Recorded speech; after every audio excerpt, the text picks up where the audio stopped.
Rebonjour, chers frères et sœurs. Nous allons donc partir voir sur le sol les 3 traits que le Seigneur nous a donnés. S'ils sont encore là ou bien si j'ai fini ma leçon du jour. Je me lève avec vous et je tourne vers le sol mon téléphone. Voici, voyez le scintillement du Seigneur à la véranda. Vous voyez la lumière du soleil qui couvre tout le sol vert là, du balcon. Vous avez le scintillement du Seigneur là, comme d'habitude, qui scintille face à l'avenue du Général de Gaulle. Le jardin est là. Et nous entrons, comme je suis entré avec vous tout à l'heure, il y avait 3 grands traits que nous ne voyons plus sur le sol et même sur le mur. Nous avons la présence de la lumière divine là, entre les 2 encadrements décoratifs. Vous avez le panier, vous avez le bananier. Le petit point là, il nous montre. Mais ici, vous avez la présence du Seigneur qui a quelque chose qui va nous donner là. C'est en fond. Et vous voyez que mon canapé est très blanc. Ça veut dire que sa présence est toujours manifestée. Vous avez ma face qui est toujours là, comme vous voyez, transfigurée. Et vous avez le couple saint, le Christ et Marie de Magdala, qui sont là. Et moi, je suis ici. Et vous avez Thérèse d'Avila qui est revenue là, à côté de moi.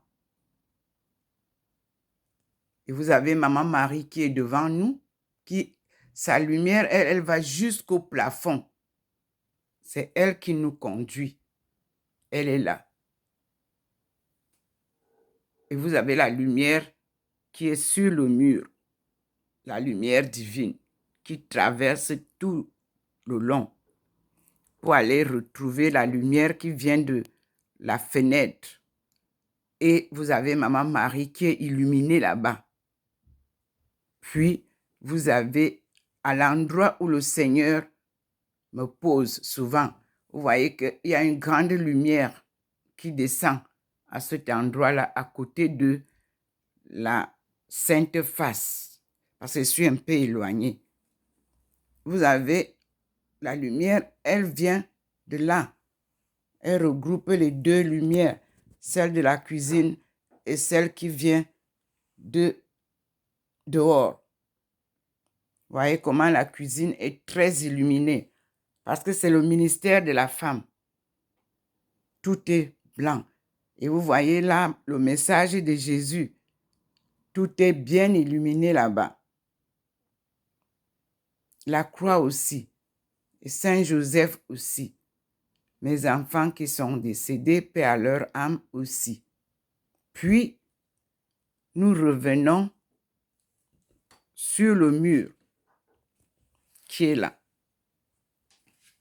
Et vous voyez, nous avons vu des figurines. Maintenant, nous ne voyons pas de figurines.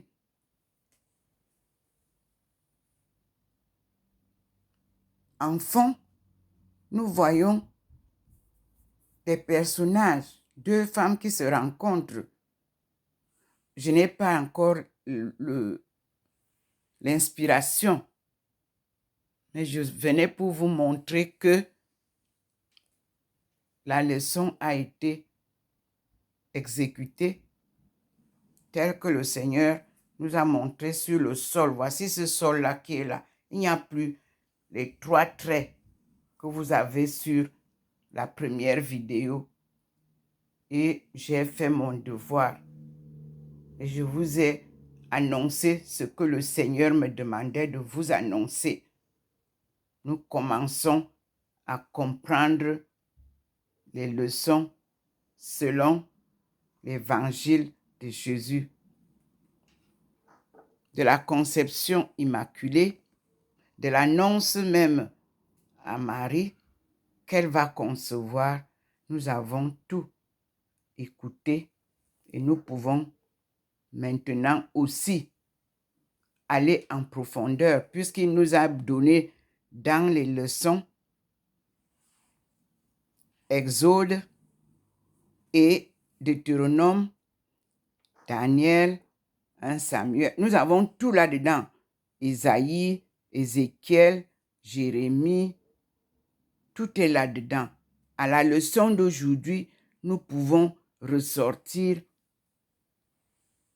un recueil de prières, de louanges, de Magnificat, et tout est vraiment bien là-dedans. Même la leçon de savoir qui est ce peuple d'Israël.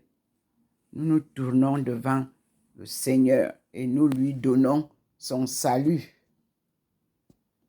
Notre Père qui es aux cieux, que ton nom soit sanctifié, que ton règne vienne, que ta volonté soit faite sur la terre comme au ciel.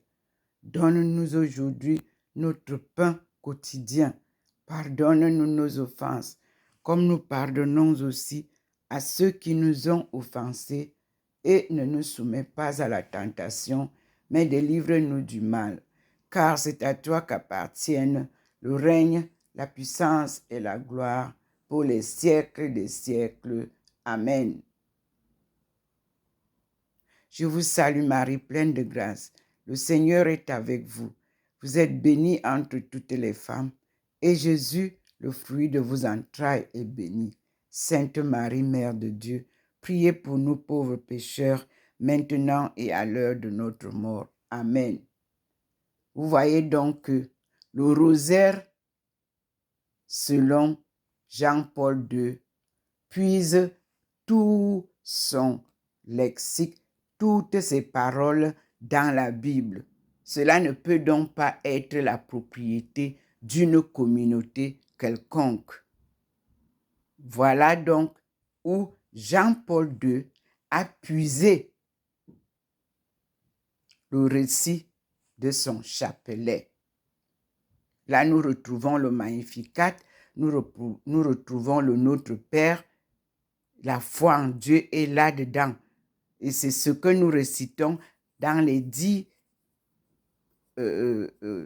stations. Nous avons ces mêmes paroles que nous retrouvons dans la Bible. Il appartient donc au peuple de Dieu et c'est pour le salut du monde entier. Nous allons continuer à prier Dieu selon l'enseignement du Christ et de Marie de Magdala. Nous attendons retrouver Thérèse d'Avila et Marie de Magdala, tels que les croquis nous ont été montrés. Et nous pourrons louer Dieu en vérité. Et je remercie le Seigneur pour ce dimanche, un merveilleux dimanche, une manifestation divine pleine de grâce. Merci Seigneur. Je suis Dr Ndumo Melingi Thérèse, servante du Seigneur et son peuple choisi, pour sa délivrance, sa sortie du chaos et le salut du monde. Alléluia. Amen. Je ne suis qu'un instrument que Dieu utilise. À lui seul la gloire. Amen.